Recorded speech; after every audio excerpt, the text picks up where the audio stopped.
Salam sejahtera, terima kasih kerana bersama dengan saya di Nazilin Unity Channel.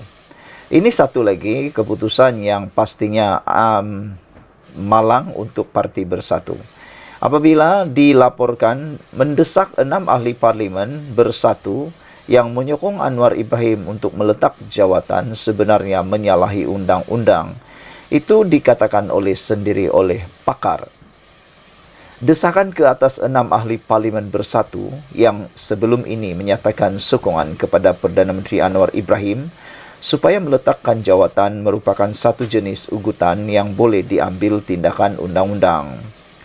Profesor Adjung Dr. Sabirin Jafar berkata demikian, kenyataan beberapa pemimpin bersatu khususnya Ketua Penerangan parti itu iaitu Razali Idris boleh dianggap mengganggu tugas wakil rakyat di bawah Kanun Keseksaan Akta 574. Pada pendapat saya, perlakuan Ketua Penerangan Bersatu menyalahi Seksyen 124 Kanun Keseksaan kerana ia merupakan cubaan mendorong atau memaksa 6 ahli parlimen supaya menahan diri daripada menjalankan tugas. Ketua Penerangan Bersatu juga telah melakukan kesalahan di mana beliau secara langsung atau tidak langsung melakukan aktiviti yang memudaratkan demokrasi berparlimen, katanya dalam satu sidang media di Kuala Lumpur hari ini. Dia berkata demikian ketika mengulas kenyataan pemimpin bersatu terhadap 6 ahli parlimen parti itu yang kini menyokong Perdana Menteri di Dewan Rakyat. Mengulas lanjut, Dr. Sabirin yang juga bekas Pesuruhjaya Kehakiman Mahkamah Tinggi Malaya berkata, dia tidak berhasrat menyentuh perkara melibatkan politik kepartian. Tujuan saya membuat penjelasan ini adalah untuk memberikan sudut pandang perundangan berkenaan isu yang bersangkutan dengan amalan demokrasi berparlimen serta peruntukan jenayah yang berkaitan dengannya, ujarnya. Menurut beliau, Kanun Keseksaan Akta 574 telah dipindah melalui Akta Kanun Keseksaan Pindaan 2012 Akta 1430 yang telah memasukkan seksyen-seksyen baru 124B hingga seksyen 124N pada tahun 2012 yang bermakna pihak yang mengganggu dan mengugut ahli parlimen boleh dikenakan tindakan undang-undang. Sebelum ini, Razali berkata surat akan dihantar kepada 6 ahli parlimen bersatu dan jika mereka tetap menyokong Perdana Menteri, keahlian mereka akan gugur secara automatik. Dr. Sabirin berkata penyataan-penyataan di atas tidak seharusnya dianalisis secara berasingan, tetapi harus dilihat dalam konteks penyataan yang diutarakan Razali sejak bulan Februari lalu, di mana mereka dipanggil tari barut dan tidak dipelawa untuk menghadiri mana-mana upacara bersatu. Tambahan pula, Razali turut menyatakan bahawa 6 ahli parlimen ini diibaratkan sudah mati.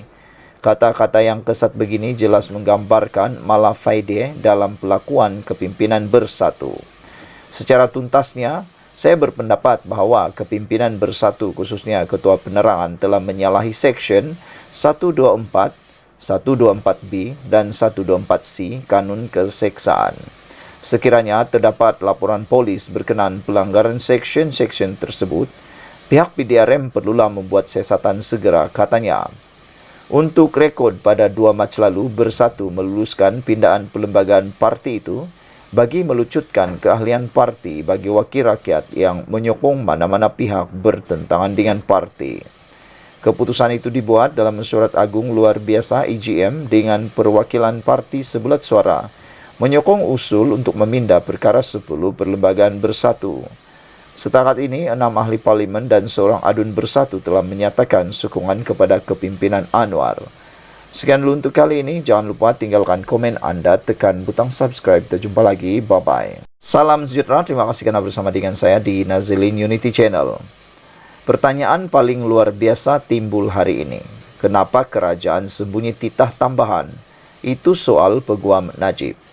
Peguam Najib Abdul Razak menuntut kerajaan menjelaskan dakwaan mereka menyembunyikan kewujudan titah tambahan yang di Pertuan Agong yang membenarkan bekas Perdana Menteri itu menghabiskan hukumannya di bawah tahanan rumah.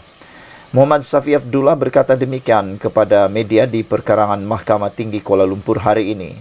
Safi berkata dia menghantar berpucuk-pucuk surat kepada pelbagai menteri termasuk Perdana Menteri Anwar Ibrahim tetapi tidak mendapat sebarang balasan. Tiada siapa boleh sembunyikannya. Ini titah arahan yang di-Pertuan Agong, katanya. Safi sebelum itu menghadiri pendengaran dalam kamar kes semakan kehakiman untuk mendapatkan kebenaran bagi menguatkuasakan titah tambahan diraja itu. Mahkamah menetapkan tarikh 5 Jun ini untuk membuat keputusan terhadap permohonan itu, dedah Safi. Najib kini ditahan di penjara Kajang. Najib pada 3 April lalu memfailkan semakan kehakiman supaya mahkamah mengarahkan Menteri Dalam Negeri, Peguam Negara, Lembaga Pengampunan Wilayah Persekutuan, Kerajaan Persekutuan dan beberapa lagi responden mengesahkan kewujudan titah tambahan itu. Najib mendakwa bahagian tambahan itu dikeluarkan oleh Yang di-Pertuan Agong Al-Sultan Abdullah Riayatuddin Al-Mustafa Bilal Shah pada 29 Januari lalu, sehari sebelum Baginda menamatkan penggal pemerintahannya.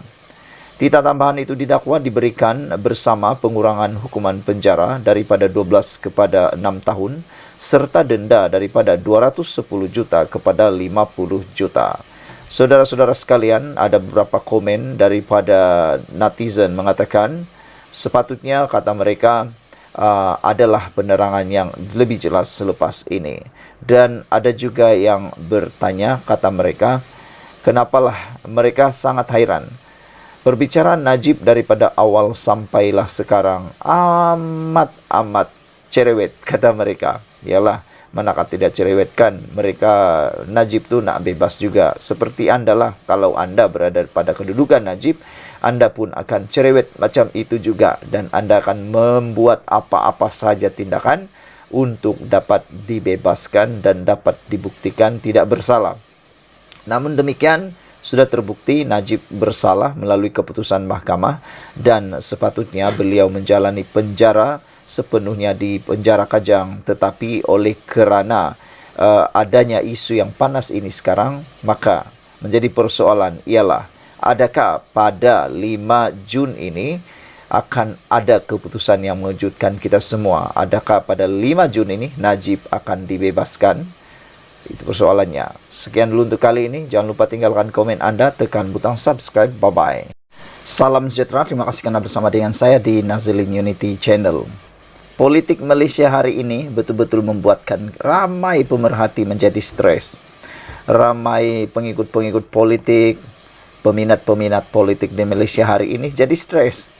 Tak tahulah kenapa mereka jadi stres, kenapa kami jadi stres. Mungkin gara-gara isu pendedahan demi pendedahan yang luar biasa. Ramai netizen yang paling terkesan ialah para pengikut politik yang sudah gembira kerana banyak perkara isu berkaitan penyelewengan wang negara dapat diselesaikan oleh Anwar Ibrahim. Tetapi kali ini lain pula ceritanya apabila kes Najib makin panas semula. Adakah persoalan kali ini ialah Najib akan berjaya dibebaskan dalam masa terdekat ini? Hari ini yang paling gempar ialah apabila Zahid buat satu pengakuan yang paling luar biasa. Zahid yang merupakan timbalan Perdana Menteri Malaysia di bawah kepimpinan Anwar Ibrahim tiba-tiba buat pengakuan yang tak pernah kita jangkakan, iaitu berkaitan dengan perintah ataupun tuntutan supaya Najib bin Razak dapat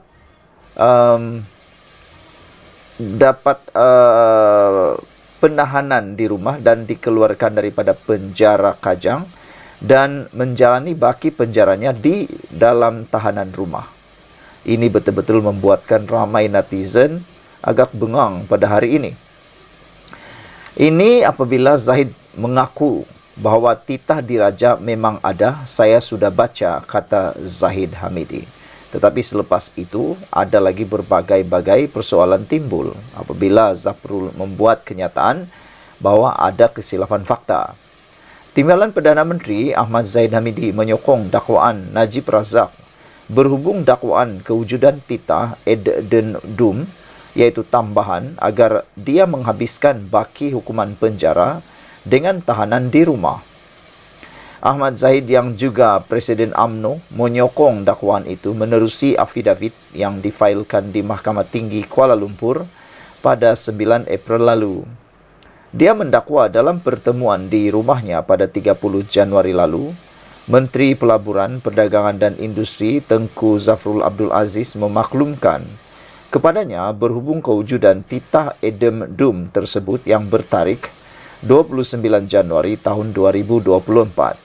Saya sesungguhnya percaya bahawa untuk tempoh masa yang mencukupi, saya melihat dan membaca titah Edem Dum dan saya melihat dengan jelas semua kandungannya dan bahawa ia merupakan sebahagian daripada proses pengampunan pemohon iaitu Najib yang merupakan tambahan kepada titah utama kedua-duanya bertarikh 29 Januari 2024. Justru saya dengan ini mengesahkan kewujudan titah Edem Dum bertarikh 29 Januari 2024 yang dititahkan oleh Yang di-Pertuan Agong. Saya juga percaya selain saya dan Tengku Zafrul, anggota kerajaan yang lain telah melihat titah Edem Dum tersebut. Secara khusus saya sedar bahawa Menteri Besar Pahang Wan Rosdi Wan Ismail juga telah melihat salinan titah Edem Dum dan boleh mengesahkan perkara sama menurut Zahid Hamidi. Pada 4 April lalu, Safi memaklumkan seorang saksi penting dijangka memfailkan afidavit bagi menyokong semakan kehakiman Najib untuk menghabiskan baki tempoh hukuman penjara 6 tahun dalam kes rasuah SRC Internasional berjumlah 42 juta dengan tahanan di rumah. Dia memohon kebenaran untuk memulakan semakan kehakiman bagi pelaksanaan apa yang didakwa sebagai titah Edem Dum tambahan yang di-Pertuan Agong yang dikaitkan dengan keputusan Lembaga Pengampunan mengurangkan hukuman penjara 12 tahun kepada 6 tahun dan denda daripada 210 juta kepada 10 juta terhadapnya. Najib memfailkan permohonan semakan kehakiman pada 1 April lalu ketika menjalani hukuman di penjara Kajang dalam kes rasuah SRC Internasional. Menurut afidavit sokongan yang dibuatnya, Najib mendakwa titah Edem Dum tambahan dalam pengampunan diraja membenarkannya untuk menghabiskan baki hukuman penjara 6 tahun dengan tahanan di rumah. Justru dia memohon mahkamah mengarahkan Menteri Dalam Negeri, Peguam Negara, Lembaga Pengampunan, Kerajaan Persekutuan dan beberapa lagi responden untuk mengesahkan titah tersebut. Dia turut memohon perintah mahkamah agar responden bukan sahaja mengesahkan perkara itu, tetapi dengan serta-merta mengeluarkan pemohon daripada penjara Kajang ke kediamannya di Kuala Lumpur, di mana pemohon akan meneruskan hukuman penjaranya di bawah tahanan di rumah. Dia turut memohon perintah Man Damus agar responden memberikan versi asal Edem Dum diraja tersebut, kos dan apa-apa relief yang dirasakan sesuai oleh mahkamah. Dalam afidavit sokongannya pula, Najib mendakwa haknya terjejas dan dilanggar oleh responden dengan mengabaikan pertanyaannya berkenaan dakwaan bahagian tambahan tersebut. Dakwanya tindakan responden mengabaikan permintaan yang merupakan pelanggaran terhadap hak asasinya di bawah Perlembagaan Persekutuan selain bersamaan dengan penghinaan kepada Agong. Dia turut mendakwa responden cuba menyembunyikan kewujudan bahagian tambahan itu. Pada 4 Mac lalu, Menteri Dalam Negeri Saifuddin Nasution Ismail memberi jaminan Najib tiada dalam senarai banduan yang akan menjalani hukuman penjara menerusi tahanan di rumah. Dia memberitahu Malaysia Kini bahawa program pelepasan banduan secara berlesen hanya menyenaraikan tahanan yang menjalani hukuman penjara kurang dari 4 tahun. Warga emas, wanita hamil dan orang kurang upaya OKU. Najib tidak masuk senarai itu, katanya. Pada bulan itu juga, Harian Metro melaporkan Kementerian Dalam Negeri bersetuju secara prinsip untuk inisiatif tersebut bertujuan mengurangkan kesesakan di penjara, bukan untuk disalahgunakan oleh pemimpin yang disabitkan kesalahan.